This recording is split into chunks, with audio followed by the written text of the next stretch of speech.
how do you plan this out though? Like, I think that a major focus, because again, we can throw all this data out there that we want right now, that fucking spot market's bottoming out, fucking contracted rates are up and all this. But what does that do?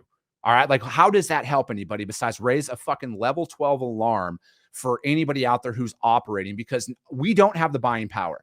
A lot of us don't have the buying power of a lot of the megas out there. And again, rightfully so. I'm not here to talk about the megas. It's how can we implement this into our day-to-day today is, again, we need to have a heavy emphasis on creating our own freight market right now, outside of the spot market and outside of the contracted freight market. It's hard. I'm not going to sit up here and say it's easy, but again, you need to start looking at it as singular focus, especially if you're trying to build up your book of business right now. Because like you guys, essentially the freight market you're operating in right now is the market.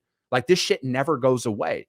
So don't pay attention to the headlines as much as how can you take this information and implement it into your day-to-day operations. And that's what you need to focus in on, because again, somebody's going to be moving these truckloads. All right. Somebody's going to be moving this freight. Is it going to be you, or is it going to be your competition? So again, if you've been doing it a certain type of way and it's not working anymore, you have to adapt to that. The market is going to constantly fluctuate. That's out there. So again, by creating your own sub-market, and that is trying to find that consistent freight, because again, a lot of this data is pulled from enterprise shippers. All right. The ones who are moving 50 to 5,000 shipments a day. There's a massive sector of this industry that does not have that kind of volume that's out there. So again, I don't know where people are pulling all of their data from on this, but I know that there is a massive amount of small to mid-sized shippers that are out there whose freight, they're looking for consistency. That never changes. All right.